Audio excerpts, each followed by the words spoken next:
Hello అండి, welcome back my channel. నేను మీ సాయిలక్ష్మి అండి. ఈరోజు వచ్చేసి నూనె మాగాయ పెడుతున్నాను. అదే పొద్దున్నే కోసేసి ముక్కలు తరిగి ఎండలో పెట్టుకుని సాయంత్రం కలిపేసేలాగండి మాగాయి. దీనికి కావాల్సినవి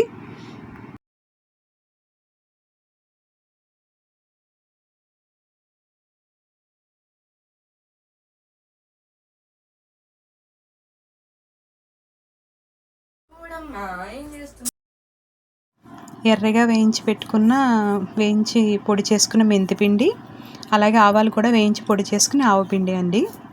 అదొక గ్లాసుడు, ఇదొక గ్లాసుడు, అదే చిన్న గ్లాసు టీ గ్లాస్ ఉంటుంది కదండి, దాంతో సరిపోయింది నాకైతే కొలత. తవుడు కారం పట్టింది. ఆయిల్ అయితే 1 కేజీ పట్టేసిందండి. అంటే ఇది పొద్దున్న కోసేసి సాయంత్రం ఎండబెట్టి కలిపిది కదా, కొంచెం నూనె ఎక్కువే లాగుతుంది, ఎండిపోయిన ముక్క కదా. అదే ఊటలో వేసిన ముక్క అయితే అంత లాగదండి. ఇది కూడా బాగుంటుందండి. అంత టైం లేదు, అంత ఎండబెట్టే టైం లేదు, మాకు వెంటనే అయిపోవాలనుకున్న వాళ్ళు ఎర్లీ మార్నింగే కోసేసి ఎండబెట్టేసుకుని ఉప్పు అయితే సాల్ట్కి అర సాల్ట్కి తక్కువ పడిందండి ఉప్పు. కారం అయితే తవుడు పట్టింది.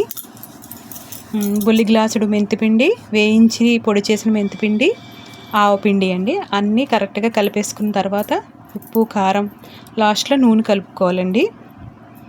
మన ఇష్టం. దీనికి వెల్లుల్లిపాయ పేస్ట్ కావాలంటే వెల్లుల్లిపాయ కలుపుకోవచ్చు. నేనైతే ఈ లాస్ట్లో ఇంగు నూనె కాచిపోసానండి. ఇంగువ నూనెలో వేసి బాగా ఎర్రగా వేగిన తర్వాత కొంచెం చల్లారనిచ్చిన తర్వాత కలిపాను అనమాట. అంటే వేడి మీదే కలిపేస్తే నల్లగా అయిపోతుందండి పచ్చడి, వేడి నూనె వల్ల. అందుకని కొంచెం గోరువెచ్చగా ఉన్నప్పుడు కలిపాను లాస్ట్లోని. అంతే అండి, చాలా ఈజీగా చేసేయచ్చు. కాకపోతే కొంచెం ప్రాసెస్ చేసినప్పుడు కరెక్ట్ కొలతలు ఉంటే సరిపోతుంది. ట్రై చేయండి, సబ్స్క్రైబ్ చేయండి, నా ఛానల్ని సపోర్ట్ చేయండి.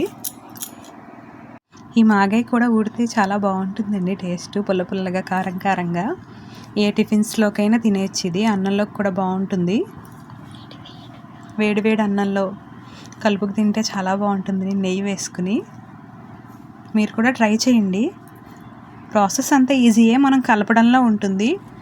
పొడులు కూడా వేయించుతాం కదా, అది కరెక్ట్గా వేయించాలండి. మెంతులు అవి సరిగ్గా వేగకపోయినా టేస్ట్ రాదండి. సిమ్లో పెట్టి వేయించాలి. ఆ పొడులు వేయించి పొడి చేసుకోవాలి. మెంతులు, ఆవాలు కూడా అంతేనండి. మళ్ళీ ఎక్కువసేపు ఉంచిన ఆవాలు కూడా మాడిపోతాయండి, మళ్ళీ టేస్ట్ మారిపోతుంది. చూసుకోవాలి, మనం దగ్గరుండి సిమ్లో పెట్టే వేయించాలి.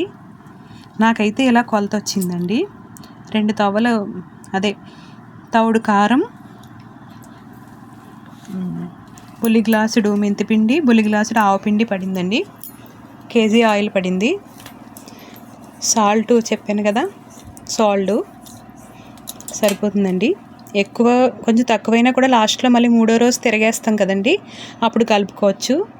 నాకైతే కొద్దిగా మళ్ళీ పైన కొంచెం ఉప్పు పడింది. అంటే మన ముక్కను బట్టి, ముక్క పుల్లగా ఉంటే ఎక్కువ పడతాయండి ఇవన్నీ కూడా, కొంచెం అటు ఇటును. అంటే బాగా ఎక్కువ పట్టవు, కానీ నేను కలిపింది అయితే సమానంగా ఉంది. పెద్ద పులుపు లేదు, అలానే బాగా చప్పగాను లేదు. ట్రై చేయండి మీరు కూడా.